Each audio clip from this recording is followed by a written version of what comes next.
के आधार पर आरक्षण देना चाहती है और ये आरक्षण ओबीसी एससी एसटी का जो अधिकार है उसमें से कटौती करके दिया जाएगा। आरक्षण संविधान के मुताबिक दी जा रही है और संविधान ने जो निर्देश दिया है सरकार को, उसके हिसाब से सरकार जो बनेगी संविधान के अनुसार। ये फिर मुसलमानों का जिक्र बार बार आ रहा है। मैं बार बार कह रहा हूँ, जो संविधान बना है वो भारत के नागरिकों के लिए बना है। केवल मोदी जी बता दो, ये भारत का संविधान भारत के नागरिकों के लिए है। धर्म जाति के आधार पर कोई बंटवारा है क्या? इसमें कोई बंटवारा है?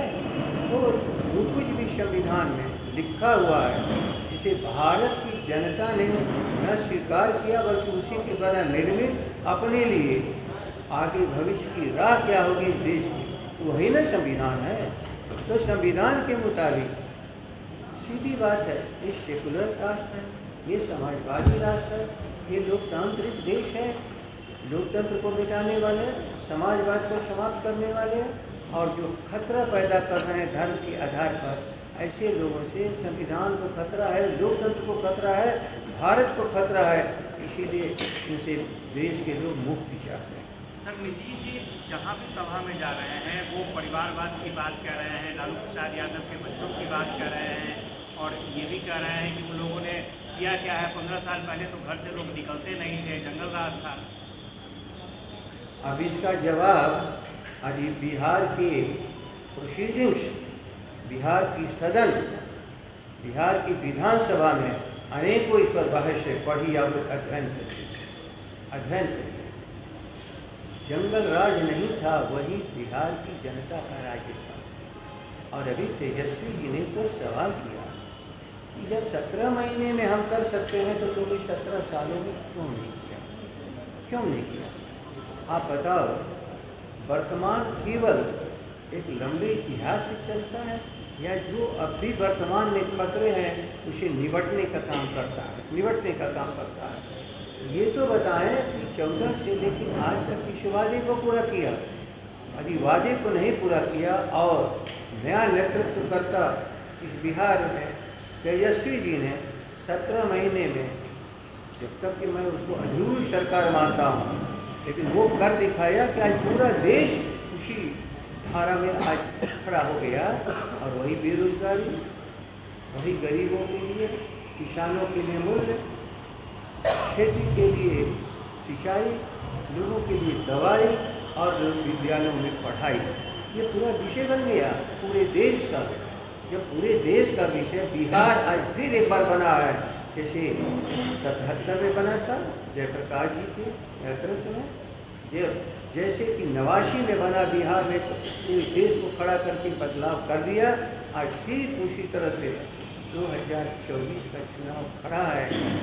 ये अंधे लोग हैं, समझने नहीं, अपने गरूर और घमंड में देश को ख़त्म कर रहे थे और देश की जनता खड़ी हो चुकी है कि हम देश को बचाएंगे।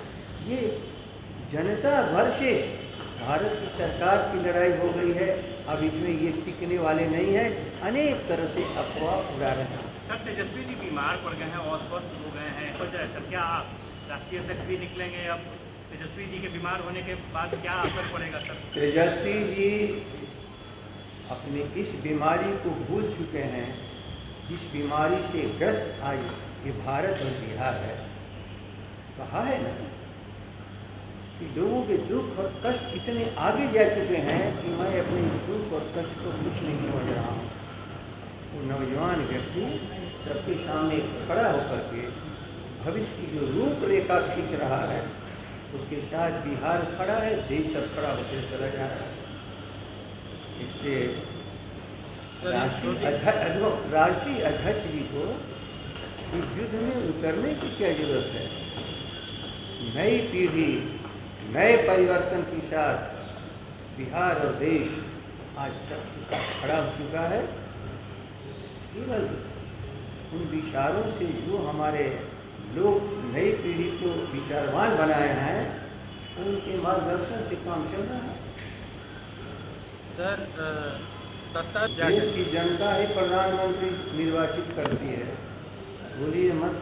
प्रधानमंत्री पैदा नहीं होता है भारत के संविधान के द्वारा, जनता के हस्ताक्षर से पैदा होता है। क्यों? उन्होंने कृपा की है जो पूरे देश में एक आम जन के भीतर चर्चा है कि इस बार के चुनाव में माटी और कंगाई चुनाव जीते तो न देश में लोकतंत्र बचेगा न देश का संविधान बचेगा, और जन जन तक प्रेरित है आज। और उसी के तहत आज जब यहाँ पर आए हैं इस लोकतंत्र की हिफाजत के लिए, बाबा साहब आम्बेडकर जिस संविधान के द्वारा आपको ताकत दी है उसको मटिया मेट करने वाले के खिलाफ आप इस महासंग्राम में शामिल होने के लिए आए। ये देश सावरकर का हो ही नहीं सकता है, उन्मादियों का देश ही बन ही नहीं सकता। उदार लोगों ने हमेशा इस देश का नेतृत्व किया और आज पूरी उदारवादी, चाहे सशस्त्र राजनीतिज्ञ हो या गांव के खेत और खलिहानों में काम करने वाले लोग हों, सभी एकजुट हैं। और उसी के तहत आप भी अपना योगदान करने के लिए बजारे हैं। हमारे दादा कि आप भले नए साथी बन रहे हैं, लेकिन हम लोग कभी भी नए और पुराने का प्रेम नहीं करते हैं। सभी हम लोग एक साथ मिलकर ऐसे इस बिहार के गांव गांव तक खेत खलिहान और बेरोजगारों की लड़ाई लड़ सके और उदारपंथी लोग ऐसे इन कट्टरपंथियों से संघर्ष में परास्त कर दिए जाए, और सभी लोग नेतृत्व से काम कर रहे हैं।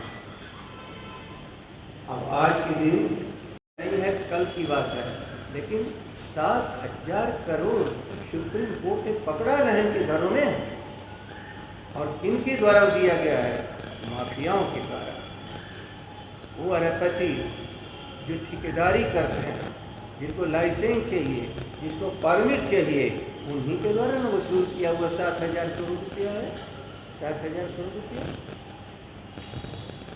केवल इतना ही ना फर्क है कि एक दान बैंक के द्वारा इनको मिल गया क्योंकि वो भयभीत हैं लोग, और जो दूसरा है दान देना भी वहाँ चाहता है तो डर के मारे वहाँ नहीं दे पाता है, थोड़े थोड़े पैसे किसी न किसी कल को दे करके वह भी उनके लिए खड़ा रहता है कि लोकतंत्र बचा रहे। माफ़ करना, 7,000 करोड़ का सवाल, चलो हो सकता है कि 40 करोड़ के रुपये की बात हो रही है, गलत होगा, कल फैसला होगा।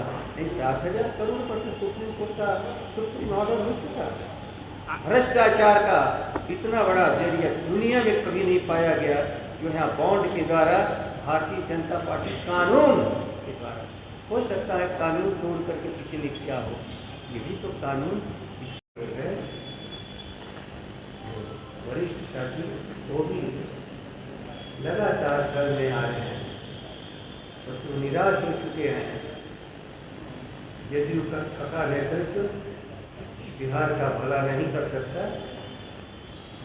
समाजवादी आंदोलन की कोख से जन्म लिया तेजस्वी के भीतर ही क्षमता है कि समाजवाद को आगे रखे, और जो भी उदारपंथियों आए अब उनको लेकर के साथ चले। मैं पुनः आप सबों का स्वागत करता हूँ, और मैं एक एक साथी से कहूँगा बारी बारी से आ करके अपने नाम होते जाते हैं सर, आप सब लोगों को बढ़ जाते हैं। पनोरमा ग्रुप, जो सोचता है वो करता है। आपके अपने सपनों का आशियाना। ये लो, मुंह मीठा करो, आज मैंने अपना जॉब छोड़ दिया, अब हम पूर्णिया वापस जाएंगे। जॉब छोड़ दिया है? मतलब ये घर कैसे चलेगा? हम करेंगे क्या? और माँ बाबूजी क्या बोलेंगे? इसलिए मैं एक और मिठाई का डब्बा लाया, अपने बिजनेस के लिए लोन अप्रूव हो गया। अरे लोन अप्रूव हो गया वो तो ठीक है, लेकिन पूर्णिया में हम रहेंगे कहाँ? अपना घर भी तो नहीं है वहाँ। इसलिए तो एक और मिठाई का डब्बा अलग से लाया हूँ। हमने पूर्णिया में घर ले लिया है, पूर्णिया के ई होम्स पैनोरमा में। पूर्णिया में पैनोरमा ग्रुप लेकर आए हैं ई होम्स पैनोरमा। बड़ा घर, आलीशान जिंदगी और अत्याधुनिक सुविधाओं के संग। अरे अरे, अब क्यों मुंह मीठा करवा रही हो? क्योंकि हम घर वापसी जो कर रहे हैं। घर वापसी की खुशी पूर्णिया में ई होम्स पैनोरमा के संग। ई homes panorama, luxurious lifestyle redefined.